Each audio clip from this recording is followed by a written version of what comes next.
Welcome to Tenor Tech, where I solve the problems you didn't even know you had.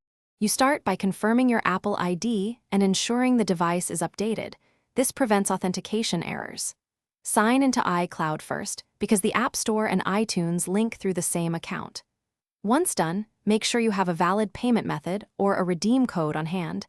This speeds purchases or downloads. If you use two-factor authentication, keep your secondary device nearby to approve sign-ins quickly. Now, open Settings or System Preferences to begin the connection process. You tap Media and Purchases and choose Sign-In because iTunes and the App Store share credentials. That single sign-in syncs purchases and subscriptions. Enter your Apple ID and password, then approve any two-factor authentication prompts. This is why your secondary device was needed. After signing in, navigate to Payment and Country Settings to ensure they match App Store requirements, as mismatches block downloads. Once verified, iTunes will show your account and begin syncing store access across devices. You finish by testing the connection.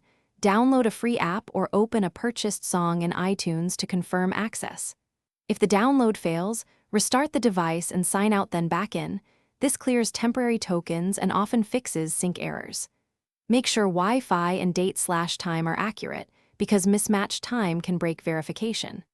If problems persist, reset network settings or contact Apple ID support. They can reset account flags that block App Store and iTunes linking. Thanks for watching. Subscribe to keep your life in tune.